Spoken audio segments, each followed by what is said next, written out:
Hi, this is Lady Lex UK and this is a Dreams gadget tutorial. Today we are looking at the signal generator. If we go into sensors and inputs, the signal generator is this one here. Looks like a signal or a snake or a worm or something.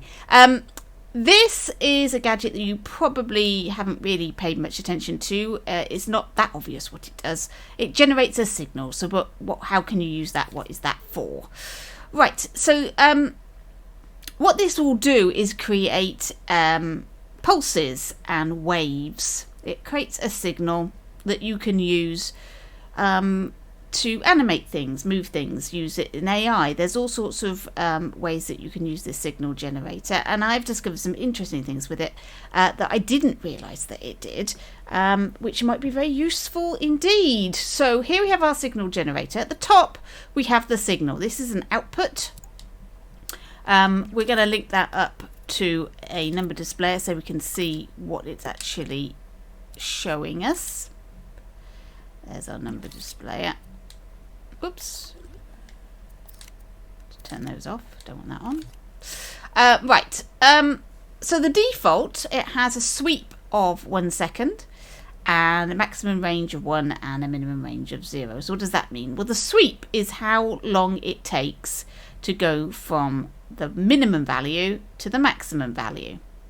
And here is our wave being shown at the bottom here as a graph.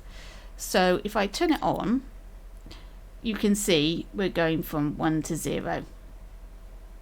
Right? But if we turn on the number displayer and show all the decimals places, you can see it's not just 1 and 0. It's actually producing all the numbers between 0 and 1,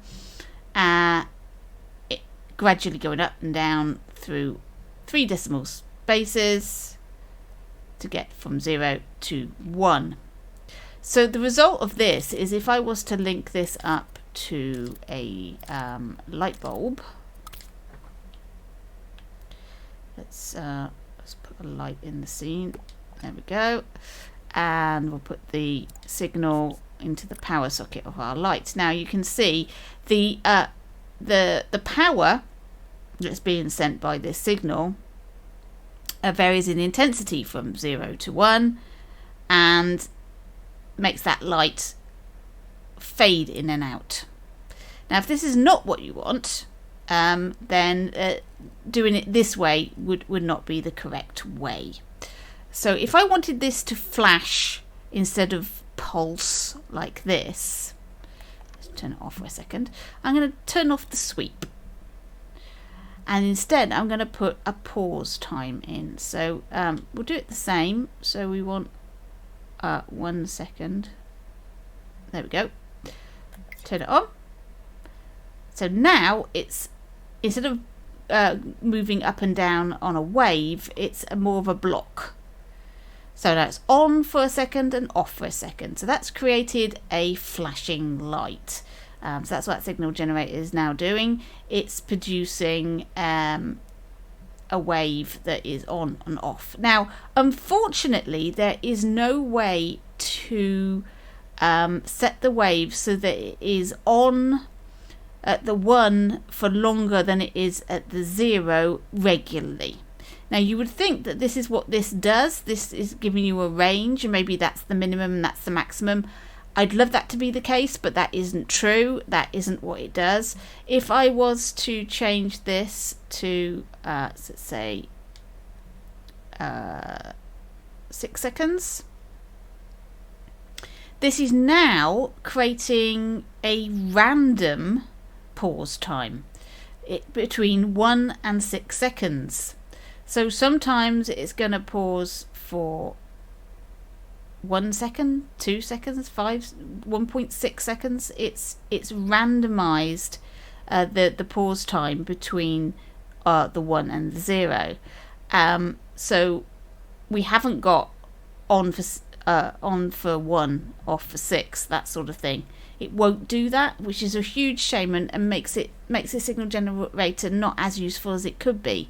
It would be very nice if we had full control of the signal generator, but we don't. as you can see, we're producing now 1 and then 0, and it is creating some random pausing. So that's really not that useful to us.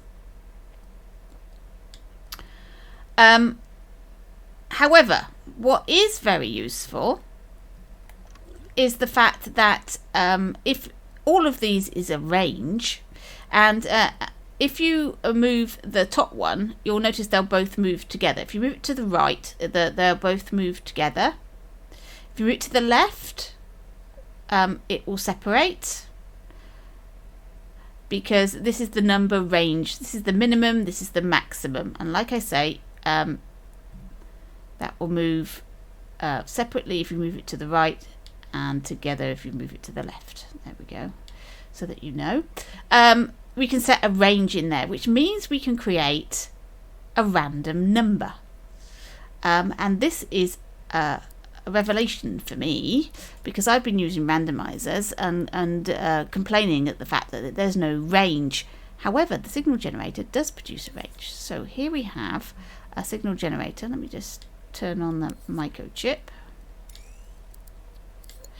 Right, this has got a sweep of 1 second. So every second, it's going to it's going to go to the maximum range, which is going to be between 0 and 3. So it's going to create a random number between 0 and 3. I've got a minimum. I don't know why that's been mucked about with. Let's change that back to 0.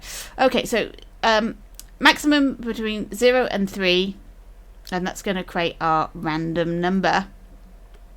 And I've put that random number into a calculator and multiplied it by 10, and then stuck that number into our emitter.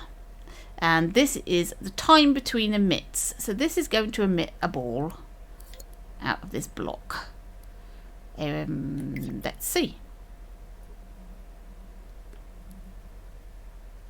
So this is randomly, the pause between emits is now random between 0 and 3. And as you can see, sometimes it bubbles up, sometimes they fire out quite high. So it's created a random selection of balls out of this. So if you were making something, you don't want it just to be sending out, let's say some bubbly thing under the water, for example. You don't want it to be a regular stream. You want it to be completely irregular. There we go. Woo! It's completely different when it does that. So something bubbling away and you want it to be random. Here we go. Use the signal generator. It will create a maximum value between 0 and 3. So let's put our number displayer in. Have I grabbed the wrong one? Oh, I've grabbed the wrong one. Move over. There we go. That's the one. So let's have a look and see what the number is.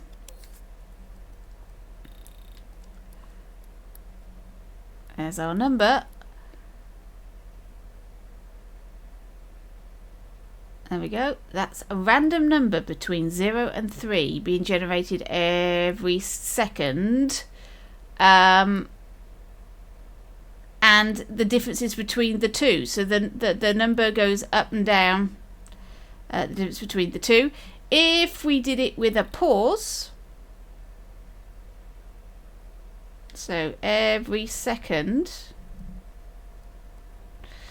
Oh, I hate the fact that we can't use the keyboard to put in numbers. Let's do it every 2 seconds. So now it's creating a number every 2 seconds. So 1.246. 2.461. 0.927. So it's creating a random number every 2 seconds. This is a really, really great thing, because I was a little bit disappointed that the randomizer couldn't create a number between between a range, and you had only integers as an option, so it would only produce a number between 0 and 9. This will create a number between 0 and it goes an awful long way of that way. I don't know what the maximum is. Unfortunately, it will produce a 3-digit number, a 3-digit number like that, 322, but you can only choose 1 digit on here. This is weird things about Dreams that and it probably produces a number in far more digits than that, but because the number displayer only shows us 3 decimal places maximum, we can only see 3 decimal places. This, because it only shows to 1 decimal place, you're limited. I don't know why they've done that. All of these things to do with numbers, I don't know. I don't think they've done some of these things quite right, but hey. So that's it. That's what the signal generator does. It can generate a signal, a number. You can do it with a single number like this, or you can do it with a wave, so it's a continual increase and decrease, and it will create something like this. So if you wanted something bubbling away, look at that. Looks cool, right? Right, there we go. There was a signal generator. Thank you for watching. Hope that was useful, and I'll catch you in your dreams.